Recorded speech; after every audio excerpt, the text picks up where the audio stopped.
Mga kababayan, si Cheese Escudero, patay ka ngayon.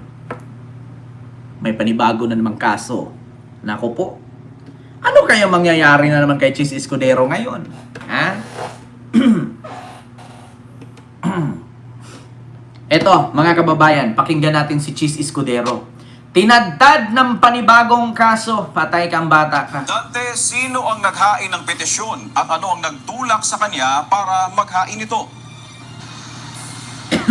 Magandang gabi, Victor. Nagtungo nga sa Korte Suprema ang isang concerned citizen at guro na si John Barry Tayam kung saan kinwestiyon ito ang naging desisyon ng Political Finance and Affairs Department ng Commission on Elections kaugnay ito sa pagpapawalang bisa ng COMELEC doon sa reklamo o investigasyon na kasuhan si Senator Francis Cheese Escudero, gayon din ang kontraktor na si Lawrence Lubiano. Hiniling ni Tayam sa hukuman na repasuhin at ipawalang bisa ang desisyon ng Political Finance and Affairs Department ng COMELEC. Kaugnay ito ng pagtanggap ni Senator Francis Cheese Escudero ng 30 million pesos campaign donation mula kay Lawrence Lubiano noong 2022 elections. Ayon kay Tayam, mali ang desisyon ng COMELEC at dapat kasuhan si Senator Escudero at si Lubiano. Hindi umano pwedeng sabihin sa personal capacity ni Lubiano ibinigay ang pera sapagkat galing ito sa kinita niya sa Centerways Corporation. Sabihin na personal capacity. At tagayin ng contractor. Diba? It's a matter of technicalities, kaya kailangan po natin ng tulong ng Korte Suprema. Ibabalik naman ito ng Korte Suprema just in case kung makakita nila lang merit ito ang aking petisyon. Sa Section 95C ng Omnibus Election Code, bawal na ang isang individual o juridical entity tulad ng korporasyon na kontratista sa gobyerno na magbigay ng donasyon sa kandidato. Nais ni Tayam na utusan ng Supreme Court ng COMELEC na ipagpatuloy ang pagdinig sa reklamo kay Escudero. Lubiano is Centerways. Centerways is Lubiano. Kasi 99% pagmamayari niya yung kumpanya, may control siya doon. Yung mga dependendo doon, yung mga income ng profit doon, sa kanya nang gagaling, sa kanya din pumupunta. So saan nang galing? Sinisikap ang kuna ng UNTV News ng reaksyon dito ang COMELEC, pero sabi kamakailan ng komisyon, hindi na maaaring magpatuloy ang reklamo. Alam na, mga kababayan. Which is, ganito kasi yan mga kababayan. Ang rason ng COMELEC, kasi daw, walang nilabag na batas si Cheese Escudero noong dinunit ni Lubiano, itong 32 million, kay Cheese noong 2022 election. Kasi daw, pera ni Lubiano yon, hindi pera ng Centerways. So ngayon mga kababayan, ang tanong ko, bukod ba sa Centerways na business ni Lubiano, ano pa ang pinagkakitaan niya? 'Di ba? Alam niyo, sa totoo lang mga kababayan, niluloko na tayo. Kaya, huwag na tayong maging DDS pa. May DDS na pero unti na lang sila, nagigising na yung iba. Ganito yan mga kababayan. According sa COMELEC, ang dinonate daw ni Lubiano ay sarili niyang pera. Hindi sa Centerways. Pero mga kababayan, tanong ko lang. Tanong ko lang. Saan ba kumikita si Lubiano? Di ba sa Centerways? So, bukod ba sa Centerways, ano pinagkakitaan niya para magkaroon siya ng 32 million i-donate kay Cheese? Di ba? Yun ang nirason kasi, pera ni Lubiano yon. Yung Centerways, negosyo niya yon. So ngayon mga kababayan, yung Centerways kasi, tumanggap ng proyekto mula sa gobyerno at kumuha ng kickback mula sa mga senador o kongresista. So ngayon, syempre, yung mga kickback na nakuha ni Lubiano, galing pa rin sa gobyerno yun, inipon niya, binigay kay Cheese. So ang rason ngayon ng COMELEC, hindi naman galing sa Centerways yun kay Lubiano yun Malamang, ganito yan mga kababayan. Ako si Kent, may tindahan ako. Nagbibenta ako. So ngayon, yung binenta kong yan, malamang bumili kayo, kasi tindahan bumili kayo, kita ko, akin na yon. Pero sino pa rin may-ari ng tindahan? Di ba ako pa rin? So doon ako kumikita ng pinagkakitaan. Tapos idonate ko sa iba, ang sabihin, hindi yun galing sa tindahan kasi galing sa akin. Ano yun? Di ba? Kaya ngayon yung teacher nagreklamo. Siyempre teacher yun. Di ba? Siyempre teacher yun. Oh. Anong sabi nung teacher? Ang teacher dapat paniwalaan mo, teacher yan eh. Itinuro sa paaralan ang tama. Pinagkakitaan, center waste. Ang pera nakita sa center waste mapunta sa may-ari. Sinong may-ari? Si Lubiano. So bukod sa center waste, saan kukuha ng pera si Lubiano para ibigay kay Chis Escudero? Malamang doon sa center waste. So ang sabi ng Comelec, wala daw yung problema, wala daw issue. Pero sa bagay, mga kababayan, na pagkaalaman po ng iba, based sa research, na ito daw si Comelec Commissioner ay dating abogado ni Quezon. So alam na.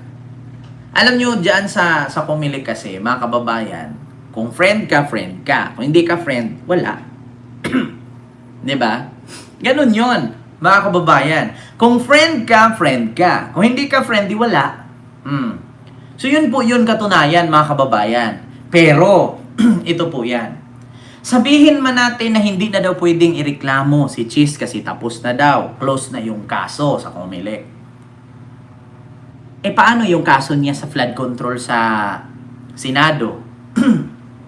Diba?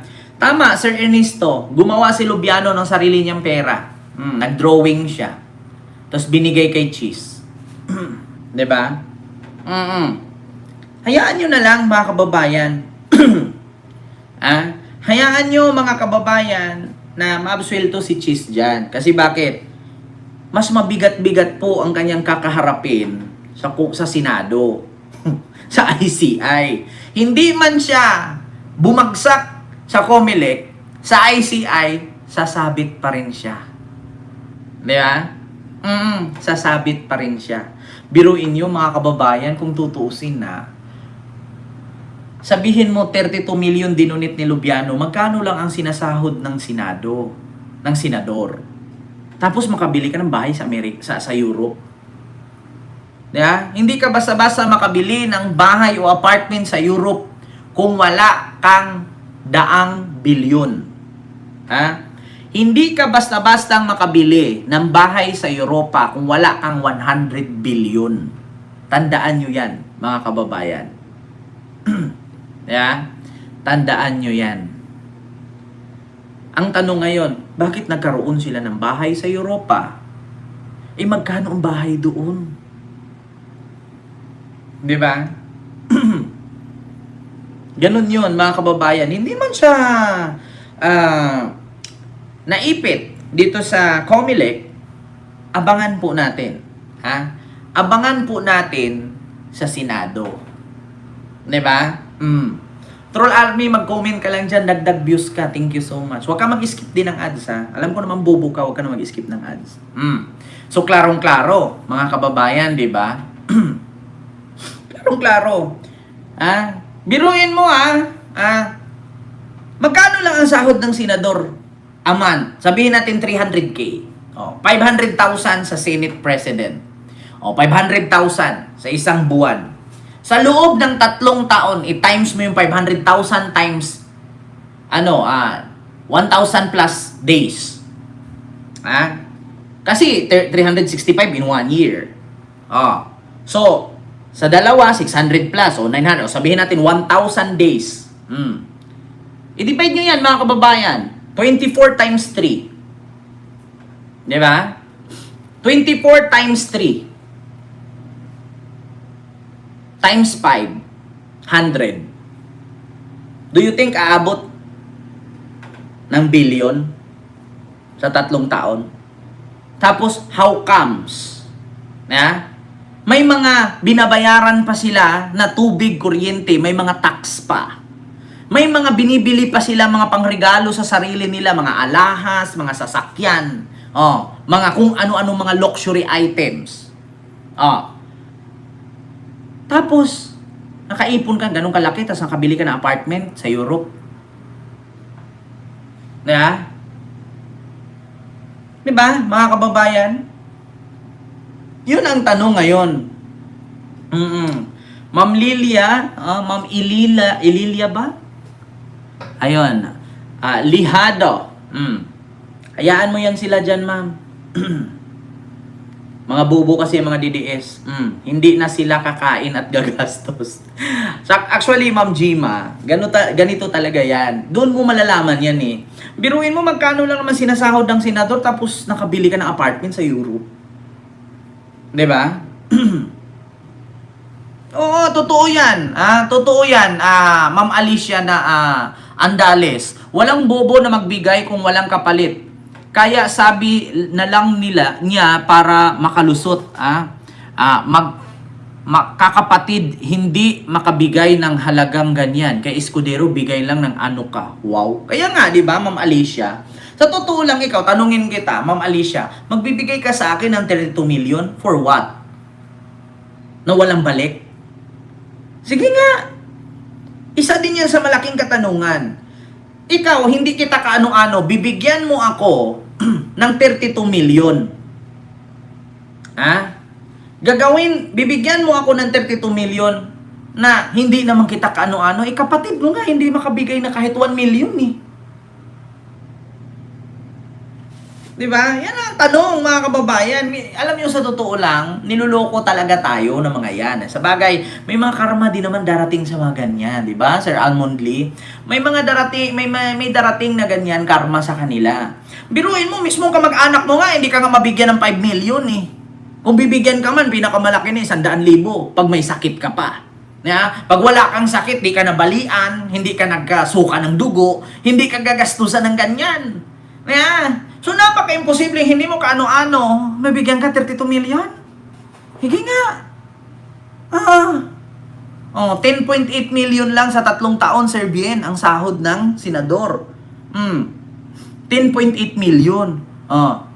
Siyempre, i-deduct mo pa yung kinakain mo sa 3 taon. Binibili mo doon mga relos, mga bags ng asawa mo, mga sandals, mga damit, na may mga anak ka pang pinapaaral, di ba?